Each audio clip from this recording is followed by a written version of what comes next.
Okay then guys, what is going on and welcome back to another video here on the channel, and today we're inside of Hogwarts Legacy and we have got so much news for you guys regarding the game, including side activities, no restrictions, the dev screen, streamer friendly options and a giant patch for 55 gigabytes. That took a little while to get out, but anyway, if you haven't already, make sure you smash in the beautiful blue thumbs up and subscribe with post notifications turned on. It'd be greatly appreciated. Also, when we hit 50,000 subscribers, we are going to be doing a giveaway for an Xbox Series S plus a game of your choice, and if you want to get involved with that, make sure you head down to the description, drop me a follow on Instagram or on Twitter, and make sure you're a subscriber here on the channel. Leave a comment on this video of your username and the platform you follow me on, and we can get on with it. Okay, let's dive in. So first of all, if you guys are on Xbox Series X, you will have noticed that you have received a ginormous 55 gigabyte patch over the last 24 hours. Now, speculation will prove that this may be likely to be the day one patch, and it's going to be mainly focusing around performance and stability to get rid of bugs, glitches, and issues that may have been found in the game previously by any of the previewers or otherwise, and at least that's what we're kind of speculating it could be. 55 gigabyte is a massive update to receive, and for those of you guys who are getting this digitally, it should obviously download automatically. Some of you guys might not have even known you've downloaded the 55 gigabyte update if you've got it on automatic download during rest mode or anything like that. For those of you guys on PlayStation, you may not have experienced this just yet, but during your preload service, 2 days before the 7th, which will be the 5th, you will actually find that everything should be downloaded for the day one patch to be required.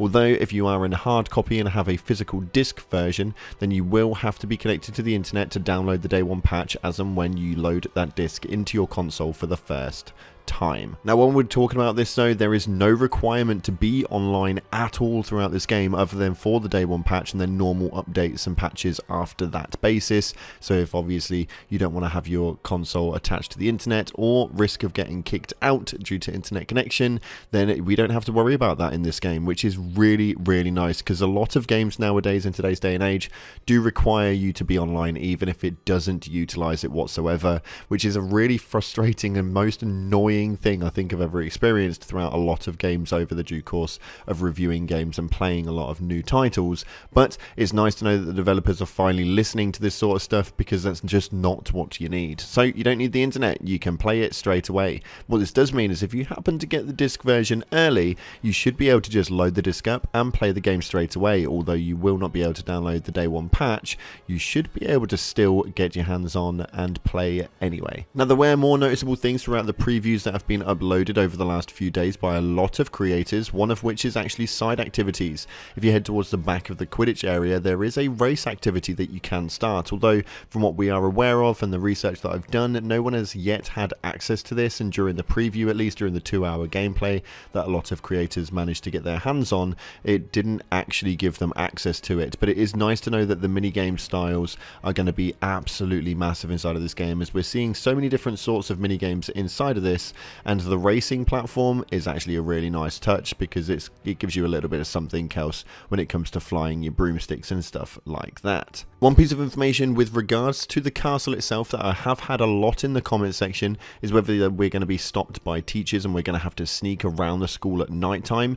As far as we're aware, there are no known restrictions to stop you at night around the castle. I mean, this is no surprise, as there's no Voldemort threat at the time of the game actually being around, so it does make sense, but it still would have been funny. Although in my personal head, I can imagine that after a little while, once the novelty is worn off, it would get so annoying not being able to travel around the school without having some sort of person there that's going to stop you. So after a while it would get quite annoying. So I'm kind of glad that this feature doesn't exist. And for those of you guys that are wondering, and this is a really weird one, but it is being posted up all the same and people are quite intrigued by it, this is what the death screen actually looks like when you die. Now, not a lot of people have, but essentially when you do die or fail a task or something along those lines, this is the screen you are going to be brought up by. It's a pretty standard style open world death screen, nothing too interesting about it, but for those of you guys who want to see it, there it is. A really interesting point though is that this game is completely streamer and YouTuber content creator friendly.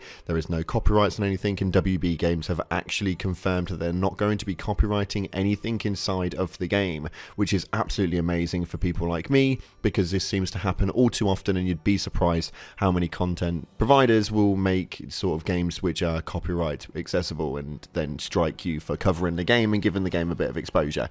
Bit annoying, but no copyrights to anything in the game after the embargo for early access has dropped on February 7th. Before that point though, WB Games is still going to come down with that ban hammer, you know it. And also for those of you guys on streaming software such as GeForce, the game will not be accessible on GeForce for cloud gaming, and from what we know, WB Games have stated that there is no plans to do so whatsoever. Also on top of that, we do know that during the pre-order scale for this game, if you pre-order Hogwarts Legacy, you will obtain the Onyx Hippogriff. This thing looks absolutely insane, and the Hippogriff is kind of iconic to the franchise as an overall, and I know that a lot of people are really excited to get hold of this.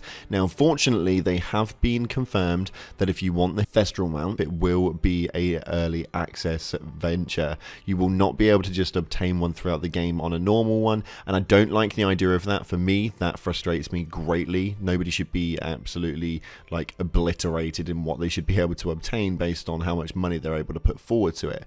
We've got quite a lot of extra features, and I think that it would be cool if we were able to access a Hippogriff somewhere in the game, just for those players who didn't want to spend the extra money on the deluxe version because maybe they only play the game once or twice a week. I feel like this is something which they do need to work on in gaming. I know that early access items are always sort of like a bit of a push for people, but maybe having this as a you get to have access to this straight away would be a lot more better than just saying you can't access it at all, because it kind of pushes people to make the money into their account points, and that is kind of how marketing works, I guess, and that is obviously putting forward that WB Games is a business, and obviously the way that this game is being sold is that they want to obviously make as much money as they can. So fully understand it, but still extremely frustrating that games are still doing it. Now WB Games have stated after launch you will be able to obtain this pack individually, so you can still pay for the pack on its own, although that's going to be the only way you're going to be able to get hold of a Thestral mount inside of this game, which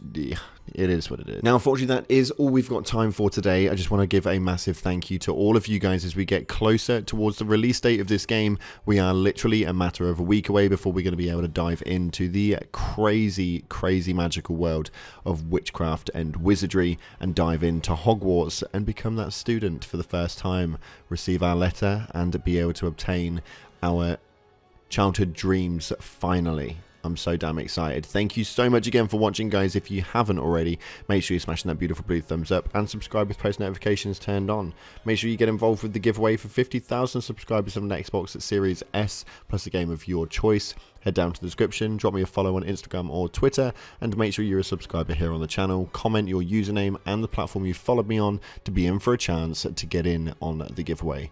Thank you so much again for watching, guys. Hopefully you have enjoyed, but as always, up until the next time, I'll see you in the clouds.